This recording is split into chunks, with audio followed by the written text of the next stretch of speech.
So we're about to start another problem in math, and this time I want you to think back to June. So think back to when you were in June. So over the past 2 years, we've been working with the Engaging Students project at Forest Lawn High School, really looking specifically at the pedagogy and how we're presenting tasks to our students, making sure that what we're asking them to do is authentic, it's engaging, it's real life. All the locks off. So now we have this beautiful row of clean lockers. So one of the things that's been really important for us is looking at what does high quality teaching and learning mean. And although that seems simple, where it seems obvious, we haven't been very clear, I would say, across our profession around what high quality teaching and learning looks like.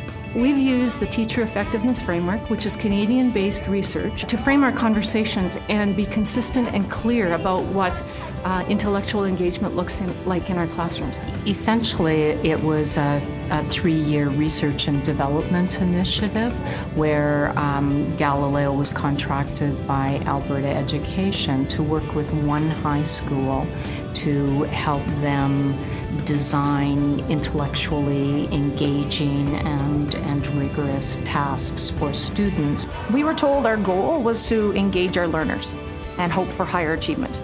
I think we've reached that and probably surpassed what I thought in my own head would be the point at we would have our engagement.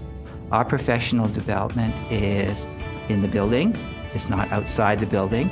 It's connected to the daily work that teachers do and that students do. PD for us this year has been the 16 grade 10 science teachers have all worked during that time on developing tasks for our students, as well as sharing the work of our students. So I can reflect on what I did and get some feedback from other teachers. What we're seeing now is that teachers are becoming more open in sharing their practice and realizing that when they share their practice, when they get feedback from colleagues, everybody benefits. We're becoming much more engaged, where when we're designing our projects, we're much more intentional about it.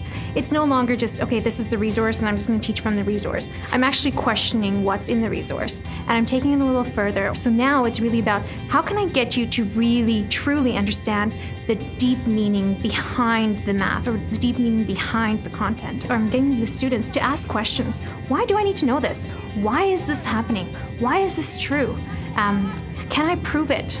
Change the state of all the lockers. One of the things we're trying to do is to open up teacher practice in a kind of a public way so that teachers are working together in either pairs or in quads. It's really, really difficult to come up with these really big projects or these really engaging problems by yourself. So it's really important that you have someone that you can bounce ideas off of, someone that you can draw experience from, someone that you can work with and come up with a stronger project with. Myself and my teen teacher, we sit down and we go, okay, this is what's coming up in math, this is what's coming up in science. Where does anything cross over? We come up with a kind of a common plan. Other times, kids say something in class, like last year, they said, how come our school, that's 50 years old, isn't more energy efficient? And ISABEL and I kind of said, okay, let's have a look at it. And from there, we developed the whole curriculum piece for the physics unit in science. So the kids had total involvement, and they led the entire way. We got to work on these projects. We came back and kept working on them for weeks. And it was very engaging. It's more interactive and combining two subjects and showing you how they're interrelated within themselves. Whereas now we see that students are much more engaged. They actually come to me and say, can I do that assignment again? Can I do it again? And they're coming back 3, 4, 5 times for some of them. And these are students who wouldn't normally be engaged. Our students are not falling through the cracks. They can't.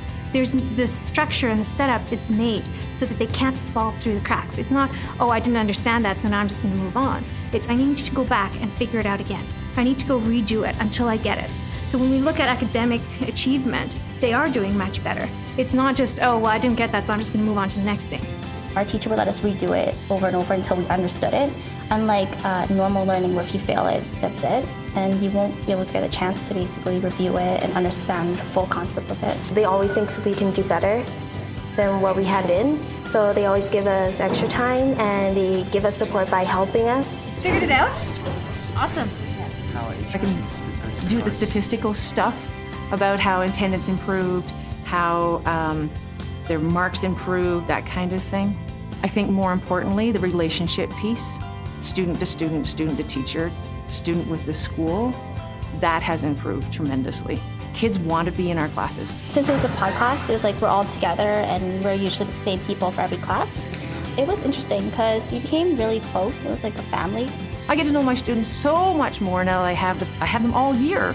I think it gives them the confidence to question something that I might give them.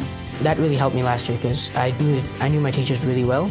Our teachers also got familiar with us and they knew our learning styles and they tried to comprehend and kind of fit well with it. Because if the kids are engaged, the learning happens. So the more we approach them with ideas that are their own, the more that they will become engaged and enriched with what they learn.